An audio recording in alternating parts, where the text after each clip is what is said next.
தாவர பிறவிகள் அப்படிங்கிறப்போ வந்து நமக்கு எல்லா செடி கொடி மரங்கள் அந்த மாதிரிகள். அதுக்கப்புறம் விலங்கு பிறவிகள், அதுக்கப்புறம் தான் மானிட பிறவிக்கு வரும்.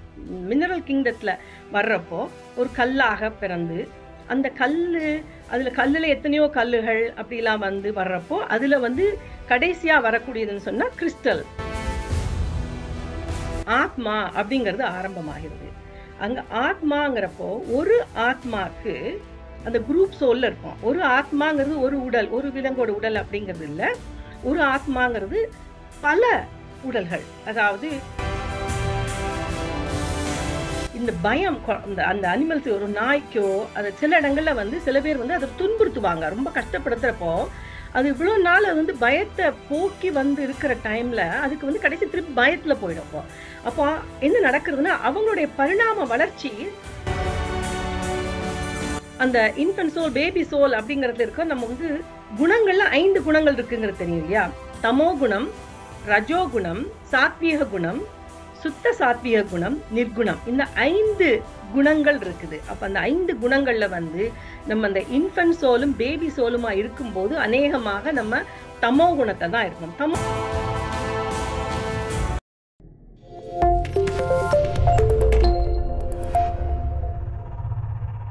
வணக்கம். முதலாவதாக பிரபஞ்சத்திற்கும் பிதாமக பிரம்மஸ்ரீ பத்ரிஜி அவர்களுக்கும் என் அன்பான வணக்கத்தையும் நன்றியை தெரிவித்துக் கொண்டு இங்கு இணைந்திருக்கும் அத்துணை ஆத்ம நண்பர்கள் அனைவருக்கும் என் அன்பான வணக்கத்தை தெரிவித்துக் கொள்கின்றேன். இன்றைய தலைப்பு மரணத்தை கடந்த ஒளி உலகு. பொதுவாக மரணம் அப்படிங்கிற வார்த்தை சொல்றப்போவே நமக்கு பொதுவாக ஒரு பயம் வரும் நமக்கு. ஏன்னா மரணத்தை பத்தி நம்ம பேச வேண்டாம் அப்படிங்கிற மாதிரி ஒரு பயம் எல்லோருக்கும் இருக்கிறது வாஸ்தவம் தான். அது சகஜம்.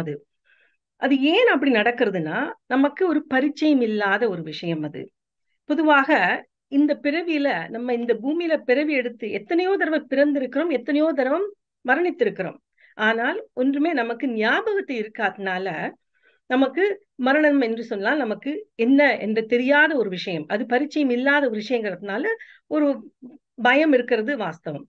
அப்போ பொதுவாக நம்ம வாழ்க்கையில வந்து குழந்தை பருவத்துல இருந்து வளர்ந்து பள்ளிக்கூடம் போறோம், படிக்கிறோம், வேலைக்கு போறோம், அதுக்கப்புறம் கல்யாணம், கார்த்திகை, குடும்பம், குட்டி அப்படி எல்லாம் வாழ்க்கை போய்கொண்டே இருக்கும்போது ஒவ்வொரு ஸ்டேஜ்ல நம்ம முன்னேறப்போ நமக்கு ஏற்கனவே நம்ம விட முன்னேறினவங்களோட அவங்களோட அனுபவத்தை பார்த்து அதெல்லாம் பாக்குறப்ப நமக்கு பயம் அப்படிங்கிறது இருக்காது. அதுல ஒரு எடுத்துக்காட்டுக்கு எடுத்துக்கிட்டோம்னா ஒரு வெளிநாட்டுக்கு போறோம்னு வச்சுக்கோங்களேன். வெளிநாட்டுக்கு புலம்பெயர்ந்து போய் நம்ம வாழ்க்கையை நடத்த போறோம்னு சொன்னா அதுக்கு முதல் நம்ம என்ன செய்வோம்னா அங்க இருக்கிறவங்க யார்ட்டையாவது நம்ம அந்த நாட்டை பத்தி அது கிளைமேட்லாம் என்ன மாதிரி இருக்குது, அங்க வேலை வாய்ப்புகள் எப்படி இருக்குது, நாட்டு நடப்பு எப்படி இருக்கு, நம்மளால அங்க சமாளிக்க முடியுமா அப்படிங்கிற விஷயத்தெல்லாம் பத்தி நம்ம அறிந்து கொள்வோம். அப்ப அதுக்கு முதல்ல அது தெரியாதப்போ நமக்கு ஒரு பயமா தான் இருக்கும், ஒரு ஆங்ஸைட்டி இருக்கும் இல்லையா? அப்ப அதெல்லாம் அறிஞ்சு கொண்டதுக்கு அப்புறம் நமக்கு அந்த பயம் நீங்கிவிடும். அப்படி நமக்கு தெரிஞ்சவங்க இல்லைன்னு சொல்ல இன்டர்நெட்ல கூட நம்ம பார்த்து எல்லாம் தெரிஞ்சுக்கிறோம். அப்போ இதுல என்ன சொல்ல வரேன்னா ஒரு விஷயம் எப்போ பயமா இருக்குதுன்னா அந்த அந்த விஷயத்தை பத்தி நமக்கு ஒண்ணும் தெரியாம இருக்கும் போதுதான் ஒரு பயம் அப்படிங்கிற உணர்வே இருக்கிறது. அது அறியாமை, அதை பத்தி ஒரு அறியாமை இருக்கிறதுனால பயம் அப்படிங்கிற வருது. அப்போ இந்த 7 நாட்களில் நாம் என்னத்தை பார்க்க போறோம்னா மரணம் என்றால் என்ன, மரணம் நடக்கும்போது என்ன நிகழ்கிறது, அப்புறம் இந்த உடலை விட்டு பிரிந்த உடனே நம்ம ஆன்மாக்கு என்ன நடக்கிறது, எப்படி நம்ம வந்து ஆன்ம உலகத்துக்கு போறோம், அதுல போற வழியில என்னென்ன சிக்கல்கள் நடக்கலாம், அந்த சிக்கல்களை நம்ம எப்படி தவிர்க்கலாம், அதுக்கப்புறம் ஆன்ம உலகத்துல நம்ம என்ன செய்யறோம், அதுக்கப்புறம் அங்க இருந்து அதுக்கப்புறம் திருப்பி எப்படி பிறவி எடுக்கிறோம், எதுக்காக எடுக்கிறோம் அப்படிங்கறத பத்தி எல்லாம் வந்து நம்ம பொதுவாக பார்ப்போம். இந்த மாதிரி விஷயங்கள்லாம் வந்து ஒரு எந்த புத்தகத்தின் அடிப்படையில் சொன்னா luminous landscape of the afterlife அப்படிங்கிற புத்தகத்துல இதை பத்தி கொஞ்சம் விவரமா சொல்லியிருக்காங்க. அந்த புத்தகத்தின் அடிப்படையிலே அதெல்லாம் கொஞ்சம் பார்ப்போம். அதுக்கு முன்னாடி போறதுக்கு முன்னாடி என்னன்னா பொதுவாக அந்த அடிப்படை ஆன்மீக பரிணாம வளர்ச்சி அதை பத்தி ஒரு சின்ன தொகுப்பா பார்த்து விட்டு அதுக்கப்புறம் நம்ம அந்த மரணத்தை பத்தி பார்ப்போம். ஏனென்றால் அந்த அடிப்படை விஷயம் தெரிஞ்சிருக்குன்னா தான் கொஞ்சம் வந்து இந்த எல்லாத்தையும் புரிஞ்சு கொள்றதுக்கு இலகுவாக இருக்கும். அப்ப அந்த விதத்துல நாம் எங்க இருந்து தோன்றி இருக்கிறோம், நம்ம எது ஆரம்பம் அப்படிங்கறத பார்த்தோம்னு சொன்னா ஆரம்பம் அப்படிங்கிறப்போ எங்கேயோ ஒரு கிரியேட்டர், நம்ம கடவுள், கிரியேட்டர், தி டிவைன், அதுக்கப்புறம் பரமாத்மா, பிரம்மம் அப்படி எல்லாம் சொல்றோம் இல்லையா? அப்ப கடவுள் அப்படிங்கறது சொல்லலாம். நம்ம கடவுள் அப்படிங்கிறப்போ எந்த கடவுள், யாரோட கடவுள் அந்த மாதிரி சர்ச்சைக்கு நாங்க போக வேண்டாம். நம்ம இந்த பொதுவாக நம்ம வந்து இங்க சோர்ஸ் அப்படின்னு சொல்லிக்கலாம், கிரியேட்டர் ஆர் பிரம்மம் அப்படின்னு சொல்லலாம். அப்போ இந்த யோக வசிஷ்டத்துல அழகா சொல்லியிருக்காங்க என்னன்னா, எங்க ஆரம்பிக்கிறதுனா அந்த பிரம்மத்துல ஒரு சலசலப்பு ஏற்படுறதாம். அப்போ அந்த சலசலப்பு ஏற்படுற போது துகள்கள் வெளிப்படுறதாம். அந்த துகள்கள்ல இருந்தான் எல்லாமே ஆரம்பிக்கிறது, உயிரினங்கள் ஆரம்பிக்கிறது. அந்த துகள்கள்ல இருந்து தான் நாம் இந்த பூமிக்கு முதல் முறையாக வருகின்றோம் அப்படின்னு சொல்லப்படுறது. அப்போ இந்த பூமிக்கு முதல் முறையா வர்றது அப்படிங்கிறப்போ 4 விதமான 4 லைன்ஸ்ல போறோம். நம்ம தொடக்கத்துல வந்து மினரல் கிங்டம், அதாவது கனிமண், அந்த கல்லு மண்ணு அந்த மாதிரி பிறவிகள் எடுக்கிறோம். அடுத்ததாக தாவர பிறவிகள். தாவர பிறவிகள் அப்படிங்கிறப்போ வந்து நமக்கு எல்லா செடி கொடி மரங்கள் அந்த மாதிரி. அதுக்கப்புறம் விலங்கு பிறவிகள், அதுக்கப்புறம் தான் மானிட பிறவிக்கு வரும். மினரல் கிங்டத்துல வர்றப்போ ஒரு கல்லாக பிறந்து அந்த கல்லுல எத்தனையோ கல்லுகள் அப்படிலாம் வந்து வர்றப்போ அதுல வந்து கடைசியா வரக்கூடியதுன்னு சொன்னா கிறிஸ்டல் தான் அதுல அந்த மினரல் கிங்டத்துல கடைசியான ஒரு ஸ்டேஜ். அதுதான். அப்போ அந்த மினரல் கிங்டத்துல இருக்கிறப்போ அங்க ஆன்மா அப்படிங்கிறது இருக்காது, ஒரு கான்சியஸ்னஸ் தான் இருக்கும். அதாவது பிரக்ஞை, அதாவது ஒரு எனர்ஜி ஃபார்ம், அந்த உயிர் சக்தி அப்படின்னு சொல்லுவோம் இல்லையா, அதுதான் இருக்கும். அப்போ அந்த பிறவியில நம்ம என்னத்தை கத்துக்கிறோம்னா தூங்குறத கத்துக்கிறோம். ஏன்னா தூங்கிட்டே தான் இருப்பாங்க. அப்போ அதுல வந்து நம்ம தூக்கத்தை கத்துக்கிறோம். அடுத்ததாக அந்த கிறிஸ்டல் அதுகளுக்கு வந்ததுக்கு அப்புறம் அதுல இருந்து கிராஜுவேட் பண்ணி தாவர இனத்துக்கு வரோம். தாவர கிங்டத்துக்கு வர்றப்போ அதுல வந்து செடிகள் கொடிகள் பூண்டுகள், அதாவது பூமிக்கு அடியில முளைக்கக்கூடியதுகள், மரங்கள், அந்த மாதிரி எல்லா வகையான பிறவிகளும் எடுக்கிறோம் அதுல. அப்ப அதுல கடைசியான ஒரு பிறவி என்று சொல்லப்படுமானால் அதுல வந்து மனிதர்களுக்கு பயன்படக்கூடிய அந்த மருந்து வகையான தாவரங்கள், துளசி செடி, வேற நிறைய அந்த மருந்து மெடிசினல் பர்பசஸ்ல உள்ள மருந்து சில இலைகள்லாம் இருக்கு இல்லையா, அந்த மாதிரி தாவரங்கள். அப்படி இல்லாட்டா ஒரு ஆலமரம் அப்படின்னு சொன்னா ஒரு பெரிய மரம் வந்து நிறைய நிழலை கொடுக்கக்கூடியதா இருக்கு இல்லையா, அந்த மாதிரி பிறவியை எடுக்கிறோம். அப்போ தாவர பிறவியில் இருக்கும்போது அங்கேயும் கான்சியன்ஸ் தான் இருக்குது. ஆனால் என்ன நடக்கிறதுனா அங்க வந்து சுவாசம் அப்படிங்கிறது இருக்குது, ஒரு அசைவுகளும் இருக்குது. அதுக்கப்புறம் அந்த ரீப்ரொடக்ஷன், அதாவது இனவிருத்திக்கு நம்ம விதைகள்லாம் வருது இல்லையா, பழங்கள் வந்து காய் பழம் அப்புறம் விதைகள் வருது இல்லையா, அப்ப அந்த இனவிருத்தி அப்படிங்கிறதையும் நம்ம வந்து கத்துக்கிறோம். அடுத்ததாக தாவர இனத்துல இருந்து நம்ம வந்து விலங்கினத்துக்கு வரும்போது விலங்கினத்துல வந்து அங்கதான் வந்து ஆத்மா அப்படிங்கிறது ஆரம்பமாகிறது. அங்க ஆத்மாங்கிறப்போ ஒரு ஆத்மாக்கு அந்த குரூப் சோல்ல இருப்போம். ஒரு ஆத்மாங்கிறது ஒரு உடல், ஒரு விலங்கோட உடல் அப்படிங்கிறது இல்ல. ஒரு ஆத்மாங்கிறது பல உடல்கள். அதாவது ஒரு ஒரு ஆத்மால இருந்து ஒரு 10,000 தவளைகள், அதாவது தவளைகளுடைய ஆரம்பம் எங்கன்னா அந்த டாட்போல்ஸ் சொல்லுவோம் இல்லையா, அதாவது தலைப்பிரட்டைன்னு சொல்றோம் இல்லையா, அதுல வந்து ஆரம்பம். அப்போ வந்து ஒரு நிலம் நீர் வாழ்க்கை, அதாவது அம்பிபியன்ஸ் சொல்றோம், அது தவளை வந்து நிலத்திலையும் வாழும் நீர்லயும் வாழும், அந்த மாதிரில தான் ஆரம்பமாறுது. அதுல வந்து 10,000 டாட்போல்ஸ் சேர்ந்து ஒரு ஆத்மா அப்படின்னு. அப்போ இந்த அனிமல் கிங்டத்துல வர்றப்போ என்ன நடக்கிறதுனா அங்கத்தான் நம்ம என்னத்தை கத்துக்கிறோம்னா அதுல வந்து பயம் அப்படிங்கிறது நமக்கு ஆரம்பமாறுது. ஏன்னா நம்ம வந்து மிருகங்களா இருக்கும்போது வேற மிருகங்கள் நம்மள சாப்பிட்டுரும். இப்ப தவளைங்கிறப்ப பாம்பு அதை சாப்பிட்டுரும், அப்ப அதுக்கு பயப்படுவாங்க. அதுக்கப்புறம் மனிதர்களும் அவங்களுக்கு வந்து தொல்லை கொடுப்பாங்க, அப்ப அதுக்கும் பயப்படுவாங்க.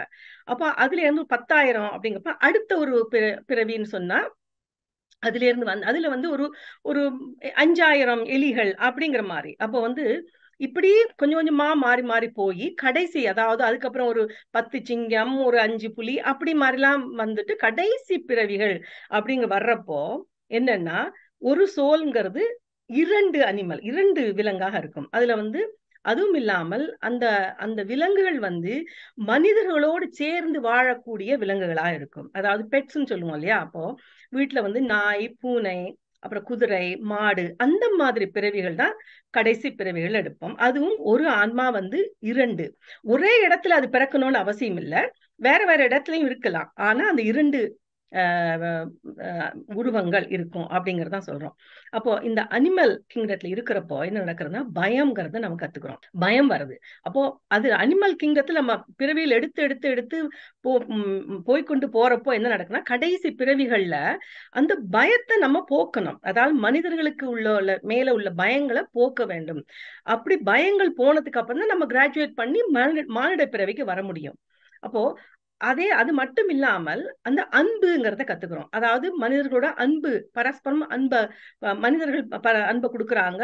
நம்மளும் அதை பெற்றுக்கிறோம். நம்மளும் பரஸ்பரம் அதை கொடுக்கக்கூடிய மாதிரி பழக்கம் வருது. அப்போ ஒரு நாய்க்கு அதை தடவி கொடுத்தா சந்தோஷத்துல நக்கும் இல்லையா? அந்த மாதிரி அன்புங்கிறத பரஸ்பரம் பெற்று வாங்கக்கூடிய அந்த தன்மையும் வருது. அது மட்டும் இல்லாம பயங்களும் நீங்கி போறது. இப்ப இந்த இடத்துல ஒரு முக்கியமானதை நான் சொல்ல விரும்புகிறேன் என்னவென்றால் மாஸ்டர்ஸ், அதாவது இந்த பயம் அந்த அனிமல்ஸ், ஒரு நாய்க்கோ அது சில இடங்கள்ல சில பேர் அதை துன்புறுத்துவாங்க, ரொம்ப கஷ்டப்படுத்துறப்போ அது இவ்வளவு நாள் பயத்தை போக்கி இருக்கிற டைம்ல அதுக்கு கடைசி திருப்பி பயத்துல போயிடும். அப்போ என்ன நடக்குதுன்னா அவங்களுடைய பரிணாம வளர்ச்சி தடைபடுகிறது பார்க்க பின்னோக்கி செல்ற மாதிரி. ஏன்னா திரும்பவும் அதே பிறவி அவங்க எடுக்கணும். அந்த பயம் இல்லாம அப்படி ஒரு பிறவி வந்ததுன்னா தான் அடுத்ததாக மானிட பிறவிக்கு போகலாம். அப்போ ஒரு மாடு இருக்குன்னு சொன்னா அந்த மாடை கடைசி அவங்க வெட்டி சாப்பிடுறாங்கன்னு சொல்லப்போ அது எவ்வளவு துன்பத்தை அனுபவிக்கிறது இல்லையா? அப்போ அதுக்கு அதனுடைய பரிணாம வளர்ச்சியை நமக்கு ரொம்ப பாதிக்கிறோம் நம்ம. அப்ப அதுல நமக்கு கர்மா வருது.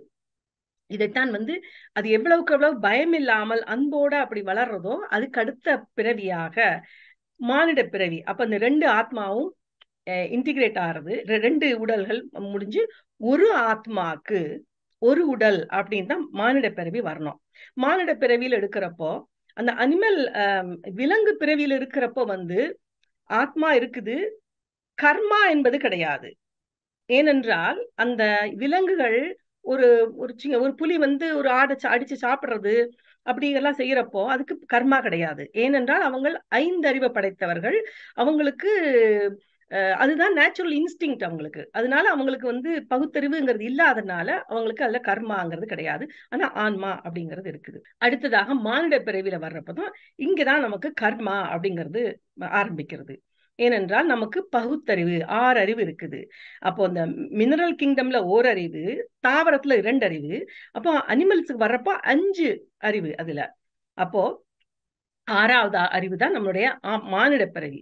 அப்ப மானிட பிறவியில ஆரம்பம் தான் நமக்கு அத முதல் பிறவிங்கிறதுனால நமக்கு கர்மா அப்படிலாம் ஒண்ணுமே கிடையாது. அப்போ அதுல இருக்கிறப்பதான் அதைத்தான் இந்த பிறவிகள் அந்த மானிட பிறவிகள்ல ஒரு 7 நிலைகள் இருக்கு அப்படின்னு சொல்றோம். அதாவது நம்மளுடைய ஆன்மா பரிணாம முன்னேற்றம் இருக்குது இல்லையா? அதுல 7 நிலைகள் இருக்கு அப்படின்னு சொல்றாங்க. அது பிசிக்கல் நிலை, அதை பார்த்து அப்படி தெரிஞ்சக்கூடியது இல்ல, அவங்களுடைய வளர்ச்சி. ஏனென்றால் நம்ம இந்த பூமிக்கு பிறக்கிறோம் என்னத்துக்காகனா நம்ம அனுபவங்களை பெறுவதற்காகவும் பாடங்களை கற்றுக்கொள்வதற்காகவும் அதே நேரத்தில் நம்முடைய கர்ம கணக்கை தீர்ப்பதற்காகவும் தான் இந்த பூமியில பிறக்கிறோம். அப்போ ஒவ்வொரு முறை பிறக்கும் போது சில அனுபவங்களையும் பாடங்களையும் கற்றுக்கொண்டு போகும்போது நம்ம ஆன்ம பரிணாம முன்னேற்றம் அடைகிறோம். அப்ப அதுல 7 நிலைன்னு சொன்னேன் இல்லையா? அதுல முதல்ல இன்ஃபன்ட் சோல் அப்படின்னு சொல்றாங்க, பிறந்த குழந்தை மாதிரி. அதுக்கு அடுத்து பேபி சோல், ஒரு 2 வயசு வரைங்கிற மாதிரி பேபி சோல். அதுக்கு அடுத்தது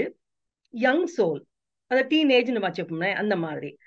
அதாவது பிசிக்கலா நம்மளுடைய இதை சொல்லல, நம்ம பரிணாம வளர்ச்சியில அதுல infant soul, baby soul, young soul, அதுக்கப்புறம் மெச்சூர் சோல், அதுக்கப்புறம் ஓல்ட் சோல், அதுக்கப்புறம் டிரான்சென்டென்டல் சோல், அதுக்கப்புறம் தான் இன்ஃபினிட் சோல் அப்படின்னு 7 நிலைகள் இருக்குது. அப்போ இந்த நிலைகள்ல ஒவ்வொரு நிலையிலையும் கிட்டத்தட்ட ஒரு 50-60 பிறவி எடுப்போம் நம்ம. அப்ப இன்ஃபன்ட் சோல்லயே ஒரு 50 பிறவி வரலாம்.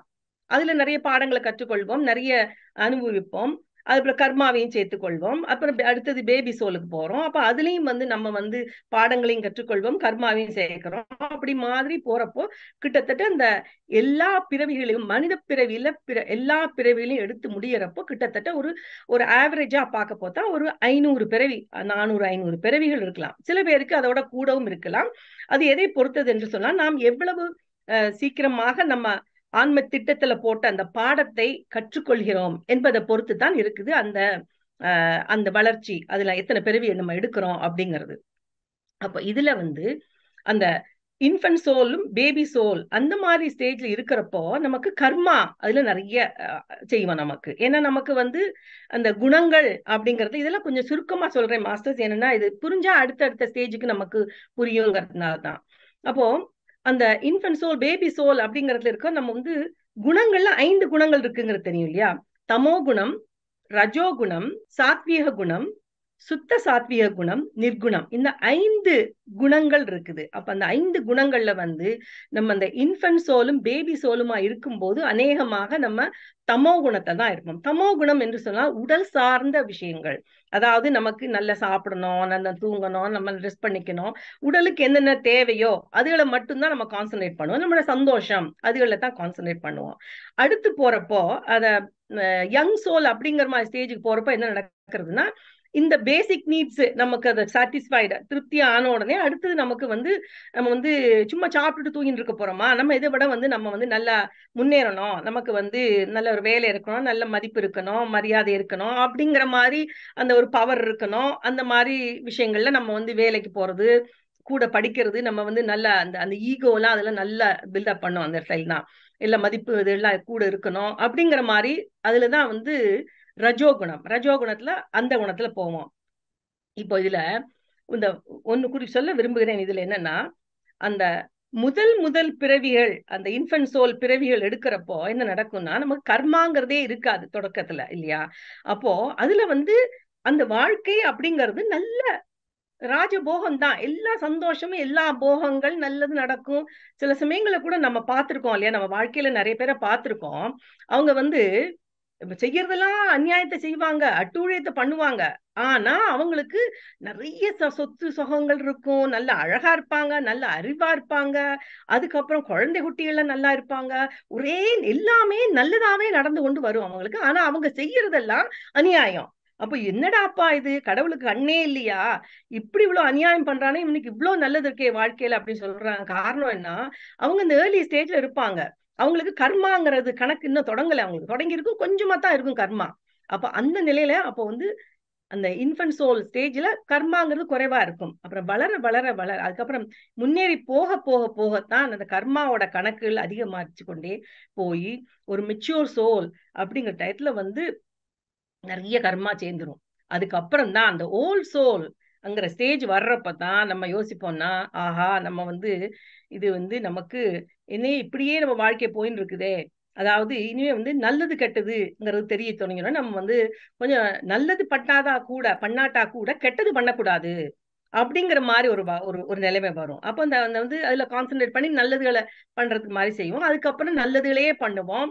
அப்புறம் சுத்த சாத்வீக குணம், அந்த அந்த மெச்சூர் சோல் ஓல்ட் சோலுக்கு மேல போறப்ப நமக்கு வந்து அந்த ஸ்பிரிச்சுவாலிட்டியில வந்து நல்ல குணங்கள்ல இருந்து நம்ம வந்து வாழ்க்கையில வந்து எல்லாரையும் மதிக்கணும், அந்த ஆன்ம நிலையில வர தொடங்கிடுவோம். இப்படித்தான் நம்ம முன்னேறி கொண்டே போய் கடைசியில நம்ம வந்து டிரான்சென்டென்டல் சோல் அப்படிங்கிற வர்றப்ப நம்ம வந்து நல்ல ஆன்மீக முன்னேற்றம் எல்லாம் அடைந்து நம்ம கடைசியா கடைசி சொல்ல இன்ஃபினிட்ங்கிறப்ப அதுலதான் முடிவற்றது, அதுதான் கடைசியான ஒரு நிலை, அதை வந்து இறை நிலை அப்படி. அப்ப அந்த மாதிரி நிலையில நம்ம வந்து என்ன கான்சியஸ் இருப்போம், இறை கான்சியஸ்ல இருப்போம். நம்ம சோல் கான்சியஸ் அது செல்ஃப் கான்சியஸ்லாம் போது டிவைன் கான்சியஸ்ல இருப்போம். இப்படித்தான் நம்முடைய வாழ்க்கை முன்னேறி கொண்டு போறது மாஸ்டர்ஸ்.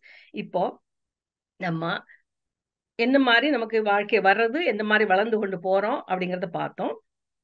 அடுத்தது அந்த இன்னொரு இது 7 உடல்கள் அப்படிங்கறது நமக்கு கொடுக்குறாங்க. அதாவது ஒவ்வொரு பிறவி நமக்கு 7 உடல்கள் இருக்குது. நமக்கு இந்த கண்ணால பார்க்கக்கூடிய இந்த பௌதீக உடல் தான் நமக்கு தெரியும் நமக்கு. ஆனா இதை விட சூட்சும உடல்கள் இன்னும் 6 உடல்கள் இருக்கின்றன. அந்த உடல்கள் என்ன சுருக்கமா அதை சொல்றேன். அதுல வந்து நம்ம தொடங்குறப்ப வந்து பிசிக்கல் பாடி, நம்முடைய இந்த பௌதீக உடல். அடுத்தது எனர்ஜி பாடி, எத்ரிக்னு சொல்லுவோம். எனர்ஜி பாடி, அதை வந்து தமிழ்ல வந்து பிராண உடல், பிராணமய உடல் அப்படின்னு சொல்றாங்க. அடுத்தது என்ன சொல்லுன்னா ஆஸ்ட்ரல் பாடி. ஆஸ்ட்ரல் பாடி இதெல்லாம் சூட்சுமம், அதாவது பிசிக்கல் பாடியை தவிர மற்றது எல்லாமே சூட்சுமமா கண்ணுக்கு தெரியாது, டென்ஸானது இல்லை. அது அது நமக்கு கண்ணுக்கு தெரியாது. அது நல்ல முதிர்ந்த ஒரு ஆன்மாக்கள் அவங்க தான் பார்க்கக்கூடிய மாதிரி இருக்கும் அதெல்லாம்.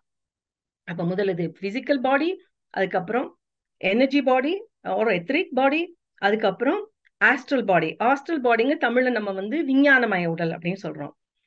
அதுக்கு அடுத்ததுன்னு சொன்னா மென்டல் பாடி, அத மனோமய உடல் அப்படின்னு சொல்றோம். அதுக்கு அடுத்ததுன்னா காரண உடல், அதை வந்து காசல் பாடி அப்படின்னு சொல்றோம். அதுக்கு மேல உள்ளது சூப்ரா காசல் பாடி ஆர் புத்திக் பாடி, அதாவது மகா காரண உடல் அப்படின்னு சொல்றோம். அதுக்கப்புறம் கடைசியா உள்ளதுதான் வந்து நம்ம வந்து நிர்வாணிக் பாடி. நிர்வாணிக்னா அது எல்லாம் நிர்வாணா, நத்திங்ங்கிற மாதிரி. அதுல வந்து நம்ம நிர்வாண உடல் அப்படின்னு சொல்றோம். இப்ப இந்த 7 உடல்கள் இருக்குது. நம்ம பிறக்கும் போது நம்முடைய பெர்மனன்ட் இடம், நம்ம ஆன்மாக்கள் பெர்மனண்டா இருக்கிற ஒரு ஒரு உலகம் அப்படின்னு சொன்னா அதை வந்து காசல் பிளேன் அப்படின்னு சொல்றாங்க. அதாவது காரண உலகம். காரண உலகத்துலதான் நம்மளுடைய பெர்மனன்ட் ஹோம். ஆன்மா அங்கதான் தங்கி இருப்பாங்க. ஒவ்வொரு பிறவியை முடிச்சுட்டு வர்றப்போ அங்கதான் போவாங்க. அப்போ அடுத்த பிறவி நம்ம எடுக்கிறப்போ என்ன நடக்கிறதுனா, ஒவ்வொரு பிறவியிலையும் நமக்கு 4 உடல்கள் கொடுக்கப்படுகின்றது. அதுல நம்முடைய இந்த பிசிக்கல் பாடி, அதோட சேர்ந்த எத்ரிக் ஆர் எனர்ஜி பாடி, அதுக்கப்புறம் ஆஸ்ட்ரல் பாடி, அதுக்கப்புறம் மென்டல் பாடி. இந்த 4 பாடி நமக்கு வருது. மிக்க நன்றி மாஸ்டர்ஸ். மிக்க நன்றி மாஸ்டர்.